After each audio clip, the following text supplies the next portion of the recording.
நம்ம கயல் சீரியலில் நம்ம கயலுக்காக வந்து இவ்வளோ பேர் சப்போர்ட் பண்ணுறாங்க அப்படின்னு நினைக்கும் போது அதை பார்க்கும்போது ரொம்பவே சூப்பராக ஹாப்பியாக இருந்துச்சுங்க. ஸோ கயல் சீரியலில் பார்த்தீங்கன்னா இந்த கௌதம் அப்படிங்கிறவ வந்து கயலை வாழவே விடக்கூடாது, அது மட்டும் கிடையாது இந்த ஹாஸ்பிட்டலில் அவளை வேலை பார்க்க வைக்கக்கூடாது அப்படின்னு பிளான் பண்ணி சிவசங்கரி தீபிகா எல்லாருமே சேர்ந்து தான் இப்படி ஒரு பிளான் பண்ணியிருப்பாங்க. பிகாஸ் அந்த ஹாஸ்பிட்டலில் தான் நம்ம எழிலையும் வந்து அட்மிட் பண்ணியிருக்காங்க. எக்காரணத்தை கொண்டும் கயல் வந்து எழில பார்த்துடவே கூடாது, அப்படி பார்த்துட்டா கண்டிப்பாக வந்து எழில விட்டுட்டு கயல் வந்து போகவே மாட்டா அப்படிங்கிற விஷயத்தை வந்து சிவசங்கரி வந்து தெரிஞ்சுக்கிட்டதுனால அந்த கயலை இதுக்கப்புறமும் இந்த ஹாஸ்பிட்டலில் வேலை பார்க்க வைக்கவே கூடாது அப்படின்னு பிளான் பண்ணி தான் வந்து இந்த கௌதம் அப்படிங்கிற அந்த ஆள் வந்து டீனுக்கு கால் பண்ணி யாருன்னே தெரியாத ஒரு ஆள் மாதிரி பேசி கயலை பற்றின எல்லா விஷயங்களுமே வந்து சொல்லி அதுக்கப்புறம் பார்த்தீங்கன்னா அந்த டீனுமே ரொம்பவே கோவப்பட்டு கயல்கிட்ட வந்துட்டு இதுக்கப்புறமும் நீ இந்த ஒரு ஹாஸ்பிட்டலில் வேலை பார்க்கக்கூடாது அப்படிங்கிற மாதிரி வந்து சொல்லி வெளியே போக சொல்லுவார். ஸோ இதனால் கயல் பார்த்தீங்கன்னா ரொம்பவே மனசுடைஞ்சு போயிடுவாங்க. எதுக்காக இப்படி திடீர்னு வந்து சொல்கிறீங்க, இந்த ஹாஸ்பிட்டலில் நான் நல்லா தானே வேலை பார்த்துக்கிட்டு இருக்கேன், எது அதாவது என்னால் வந்து இந்த ஹாஸ்பிட்டலில் இருக்கிற யாருக்குமே இது வரைக்கும் எதுவுமே ஆனது இல்லையே அப்படிங்கிற மாதிரி வந்து அவங்களுமே ரொம்பவே ஃபீல் பண்ணிக்கிட்டு இருக்காங்க. இருந்தாலுமே கயல் என்ன சொன்னாலுமே அந்த டீன் வந்து அதை காதில் வாங்குற மாதிரியே இல்லை. ஸோ ரொம்பவே ஃபீல் பண்ணி அவங்க கண்ணீரும் விட்டு ரொம்பவே அழுகவும் ஆரம்பிக்கிறாங்க. இருந்தால் கூட அவங்க வந்து அதெல்லாம் கிடையாது, இந்த ஹாஸ்பிட்டலை விட்டு நீங்கள் போயே ஆகணும் அப்படிங்கிற மாதிரி வந்து சொன்னதுனால வேறு வழியே இல்லை அப்படிங்கிற மாதிரி நினச்சிட்டு கயலுமே ரொம்பவே ஃபீல் பண்ணி அழுதுகிட்டே வந்து போகிறாங்க. ஸோ ட்ரெஸ் சேஞ்ச் பண்ண ரூமில் போயிட்டு அவங்களோட ட்ரெஸ்ஸை வந்து மாற்றிட்டு சாரியை கட்டிட்டு வந்து வெளியில் வர்றாங்க. அண்ட் வெளியில் வந்தோடனே பார்த்தீங்க அப்படின்னா அவங்களோட க்ளோஸ் ஃப்ரெண்ட் அங்கே இருக்காங்களே ஒருத்தவங்க ஹாசினி அப்படின்னு சொல்லிட்டு வேலை பார்க்குறவங்க. ஸோ அவங்க வந்து கயல் கிட்ட வந்துட்டு என்ன கயல் என்னாச்சு, எதுக்காக இப்படி கிளம்புற அப்படிங்கிற மாதிரி சொல்லும்போது ஸோ நடந்த விஷயங்கள் எல்லாமே வந்து சொல்கிறாங்க பக்கத்தில் உள்ளவங்க. இந்த மாதிரி டீன் வந்து இவங்களை ஹாஸ்பிட்டலை விட்டு வெளியில் போக சொல்லிட்டாங்க, வேலையை விட்டு நிப்பாட்ட சொல்லிட்டாங்க அப்படிங்கிற மாதிரி சொல்லும்போது ஹாசினிக்கு பார்த்தீங்கன்னா இதை பார்த்த உடனே ரொம்பவே கோபம் வந்துடுது. அது மட்டும் கிடையாது, என்ன ரீசனுக்காக வந்து உன்னை இங்கே இருந்து வேலை விட்டு அனுப்ப போகிறாங்க, அவங்க இந்த ஹாஸ்பிட்டலில் நீ நல்லா தானே ஒர்க் பண்ணிக்கிட்டு இருக்க, உன்னால் இது வரைக்கும் யாருக்குமே எதுவுமே ஆனது கிடையாது, அப்படி இருக்கும்போது எதுக்காக நீ இந்த ஹாஸ்பிட்டலை விட்டு வெளியே போகணும், இங்கே பாரு கையில் நீ இந்த ஹாஸ்பிட்டலை விட்டு வெளியில் போன அப்படின்னா இங்கே இருக்கிற பேஷண்ட்ஸ் யாருக்குமே நாங்கள் வந்து வேலை பார்க்க மாட்டோம், நாங்களுமே வந்து ஒர்க் பண்ண மாட்டோம் அப்படிங்கிற மாதிரி நம்ம ஹாசினி வந்து சொல்கிறாங்க. ஸோ இதை கேட்டு நம்ம கையில் வந்து ஏன் ஹாசினி என்ன சொல்லிக்கிட்டு இருக்க நீனு, என்னோட பிரச்சனை வேறு, ஆனால் அதுக்காக போயிட்டு நீங்கள் இப்படி பேஷண்ட்ஸ்லாம் பார்க்க மாட்டேன் அப்படின்னு சொல்லிட்டு சொல்லக்கூடாது அப்படின்னு சொல்கிறாங்க. பரவாயில்ல கையல், என்ன ஆனாலும் சரி, ஆனால் இன்றைக்கி இதுக்கு ஒரு தீர்வு கிடைச்சே ஆகணும். ஸோ இந்த மாதிரி உன்னை பற்றி தப்பாக வந்து சோஷியல் மீடியாவில் ஏதோ ஒரு விஷயம் சொல்கிறாங்க அப்படிங்கிறதுக்காக அது எல்லாத்தையுமே உண்மை நம்பிட்டு வந்து உன்னை இந்த அளவுக்கு வந்து கஷ்டப்படுத்துகிறாங்களா, அதை எப்படி பார்த்துட்டு வந்து என்னால் சும்மா இருக்க முடியும், நான் சொல்கிறத உங்ககிட்ட சொல்லிட்டேன், அதே மாதிரி தான் இங்கே இருக்கிற எல்லாருமே நினைக்கிறாங்க அப்படின்னு சொல்லும்போது ஸோ பின்னாடி வந்து நிறைய சிஸ்டர்ஸ் ஸ்டாஃப்ஸ் எல்லாமே நின்றுக்கிட்டு இருக்காங்க. அண்ட் அவங்களுமே அதுதான் சொல்கிறாங்க. ஆமாம் கையல் சிஸ்டர், ஹாசினி சிஸ்டர் சொல்கிறது வந்து சரிதான், கண்டிப்பாக வந்து நீங்கள் இந்த ஒரு ஹாஸ்பிட்டலில் வேலை பார்த்தே ஆகணும், அதனால நாங்கள் கண்டிப்பாக வந்து உங்களுக்காக என்ன வேணாலும் செய்வோம் அப்படிங்கிற மாதிரி சொல்கிறாங்க. ஸோ இதை பார்த்தோன்னே பார்த்தீங்கன்னா நம்மளுடைய கையலுக்கு வந்து ரொம்பவே சந்தோஷமாகுது. நமக்கு இத்தனை பேர் வந்து சப்போர்ட் பண்ணுறாங்க, அட்லீஸ்ட் நம்மளை வந்து அதாவது தெரிஞ்சவங்க புரிஞ்சுக்கல அப்படின்னாலுமே யாருன்னே தெரியாதவங்க நம்மளை கூட வந்து இந்த அளவுக்கு புரிஞ்சுக்கிறாங்க அப்படின்னு நினச்சி ரொம்பவே சந்தோஷமாகுது. அது பக்கத்தில் பார்த்தீங்கன்னா சக்தியும் சொல்கிறாங்க, பாத்தியா கையல், உண்மையிலேயே வந்து உன் மேலே எந்த தப்பும் இல்லை அப்படின்னு சொல்லிட்டு இத்தனை பேர் உன்னை நம்புகிறாங்க, நிச்சயமாக வந்து பார்த்தீங்க அப்படின்னா உனக்கு இந்த ஹாஸ்பிட்டலில் வேலை மறுபடியும் வந்து கிடைக்கும், நீ எதை பற்றியும் நினச்சி கவலைப்படாத அப்படிங்கிற மாதிரி சொல்கிறாங்க.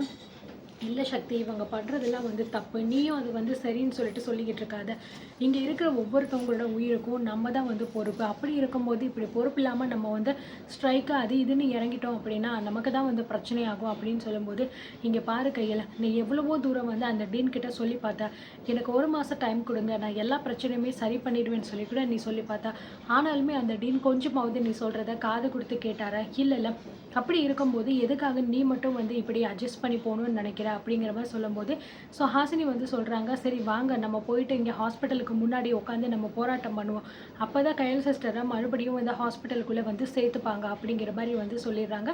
ஸோ இது எல்லாமே வந்து நடந்துக்கிட்டு இருக்க அந்த பக்கம் பார்த்தீங்கன்னா நம்மளோட கௌதம் வந்து டீன் வந்து பேசுனதை வந்து நினச்சி ரொம்பவே வந்து சந்தோஷப்பட்டுக்கிட்டு இருக்காரு. சிவசங்கரி கிட்ட வந்து பார்த்திங்கன்னா சொல்லிக்கிட்டு இருக்காரு, இதுக்கப்புறம் பார்த்திங்கன்னா கயல் இந்த ஹாஸ்பிட்டலுக்குள்ளே வந்து வரவே மாட்டா, கயலோட சாப்டர் இன்னையோட க்ளோஸ் அப்படிங்கிற மாதிரி சொல்கிறாரு. ஓ பரவாயில்ல டாக்டர், சூப்பர், நீங்கள் சொன்ன மாதிரியே செஞ்சுட்டீங்களே, பரவாயில்லையே அப்படிங்கிற மாதிரி வந்து பார்த்திங்கன்னா சிவசங்கரியுமே வந்து இவங்க நம்ம கௌதம பார்த்தீங்கன்னா ரொம்பவே பாராட்டிக்கிட்டு இருக்காங்க. ஆனா, அதுக்கப்புறம் நடந்த விஷயங்கள் எதுவுமே இந்த கௌதம் லூஸுக்கு வந்து தெரியாது.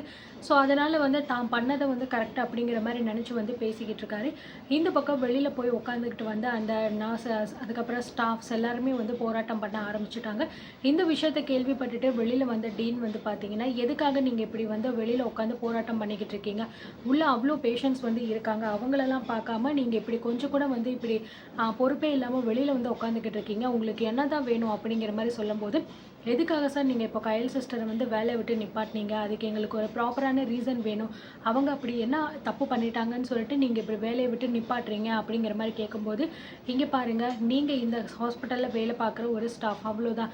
நான் வந்து உங்ககிட்ட பதில் சொல்லணும் அப்படின்னு எந்த அவசியமும் கிடையாது. ஒழுங்கு மரியாதையா எல்லாருமே எந்திரிச்சு போயிட்டு அவங்கவங்க வேலைய பாருங்க." அப்படின்னு சொல்லும்போது, "முடியாது சார். நீங்க என்ன வேணாலும் வந்து பண்ணுங்க. நிச்சயமா எங்களுக்கு இதுக்கான பதில் தெரியிற வரைக்கும் கயல் சிஸ்டர மறுபடியும் இந்த ஹாஸ்பிட்டல்ல வேலைக்கு சேர்த்துக்கிற வரைக்கும் நாங்க யாருமே வந்து இத கண்டிப்பா வந்து ஏத்துக்க மாட்டோம். நாங்க இப்படி தான் போராட்டம் பண்ணுவோம். அது எவ்வளோ நாள் ஆனாலும் சரி." அப்படிங்கிற மாரி சொல்லும்போது, ஸோ உள்ள இருக்கிறவங்களுக்கு பார்த்தீங்க அப்படின்னா, இம்மீடியட்டா வந்து நெறைய பார்த்தீங்கன்னா, ஆட்கள் தேவைப்படுது. ஸோ நெறைய பேஷண்ட்ஸ் வந்து பார்த்தீங்கன்னா, சீரியஸா இருக்காங்க அப்படிங்கிற மாரிலாம் சொல்லிக்கிட்டு இருக்காங்க.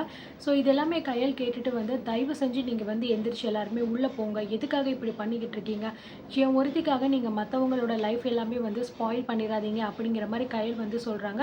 இருந்தாலுமே யாருமே அத வந்து கேட்குற மாரியே கிடையாது. "அதெல்லாம் எங்களால வந்து முடியவே முடியாது சிஸ்டர். நீங்க எவ்வளவோ சொன்னாலும் பரவால்ல. ஆனா நிச்சயமா வந்து இன்னைக்கு இதுக்கு ஒரு பதில் எங்களுக்கு தெரிஞ்சே ஆகணும். உங்க மேல இப்படி தேவையில்லாம பழி போட்டு உங்கள வந்து இந்த அளவுக்கு கஷ்டப்படுத்துறாங்க. அதுக்கு ஒரு ப்ராப்பரான ரீசன் எங்களுக்கு வேணும். சோஷியல் மீடியால 1000 விஷயங்கள் வந்து வரலாம். ஆனா, அது எதுவுமே வந்து உண்மை அப்படின்னு சொல்லிட்டு எப்படி இவங்க வந்து நம்ப முடியும்? அதுதான் நீங்க தான் டைம் கேட்டீங்கல்ல 1 மந்த். அதுவரைக்குமாவது பொறுமையா இருக்கலாம்ல. அப்படி இருக்கும்போது எந்த விதமான தப்பும் பண்ணாம இருக்கிற உங்கள இந்த ஹாஸ்பிட்டல விட்டு வெளியில அனுப்பணும் அப்படின்னா, அதெல்லாம் வந்து சரியே வராது. உங்கள இந்த ஹாஸ்பிட்டலுக்குள்ள மறுபடியும் அவங்க வேலைக்கு சேர்த்துக்கணும். அப்படி சேர்த்துக்கிட்டா மட்டும் தான் எங்களுடைய போராட்டம் வந்து சரியாகும். அப்படி இல்ல அப்படின்னா, எவ்வளோ நாள் ஆனாலும் இது வந்து அப்படியே தான் இருக்கும்." அப்படிங்கிற மாரி சொல்லும்போது, நம்ம டீனுக்கு என்ன பண்றதுன்னே வந்து தெரியல. என்னடா இது நமக்கு வந்து இந்த பொண்ண வெளியில அனுப்பிட்டோம் அப்படின்னா சரியாயிரும்னு நெனச்சா, இவங்க என்னடா அப்படின்னா வந்து எல்லாருமே இப்படிலாம் பண்ணிக்கிட்டு இருக்காங்களே அப்படின்னு நெனைக்கிறாங்க. அண்ட் கயல பத்தியும் யோசிச்சு பார்க்குறாங்க. இந்த பொண்ணு இங்க வந்து சேர்ந்ததுலேருந்து இதுவரைக்கும் எந்த தப்புமே வந்து பண்ணதில்ல. எல்லாருமே இந்த பொண்ணு பத்தி நல்ல விஷயமா தானே வந்து சொல்லியிருந்தாங்க. ஆனா சோஷியல் மீடியால தான் இப்படிப்பட்ட ஒரு நியூஸ் பரவிக்கிட்டு இருக்கு அப்படின்னு சொல்லிட்டு அத பத்தியுமே ஒரு பக்கம் யோசிச்சு பார்க்குறாரு. அண்ட் கால் பண்ண ஆள்கிட்ட நம்ம அவ யாரு அப்படின்னு கேட்கறதுக்கு முன்னாடியே அந்த ஆள் வந்து ஃபோன வச்சுட்டான். ஒருவேளை இந்த பொண்ணுக்கு வந்து பிடிக்காத யாராவது ஒருத்தவங்க இந்த மாரி ஃபோன் பண்ணி சொல்லியிருப்பானோ அப்படிங்கிற ஆங்கிள்லயும் வந்து இப்பதான் அந்த டீன் வந்து யோசிக்க ஆரம்பிக்கிறாரு. ஸோ நிச்சயமா வந்து யோசிச்சு பார்த்துட்டோம் அப்படின்னா, கயல் மேல எந்த தப்பும் இல்ல அப்படிங்கிறத அவர் புரிஞ்சுப்பாரு அப்படின்னு நினைக்கிறேன்.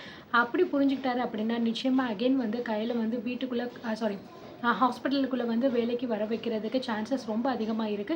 அப்படி வந்துருச்சா அப்படின்னா, நிச்சயமா சிவசங்கரி வந்து எழில வேற ஹாஸ்பிட்டலுக்கு மாத்துறதுக்கான பிளான் பண்ணுவாளோ என்ன அப்படின்னு தெரியல. ஒருவேளை அதுக்குள்ள நம்மளோட எழில வந்து கயல் பார்த்துட்டா ரொம்ப நல்லா இருக்கும்னு தான் நினைக்கிறேன். ஸோ நீங்க இத பத்தி என்ன நினைக்கிறீங்க அப்படிங்கிறதையும் கமெண்ட்ல சொல்லுங்க.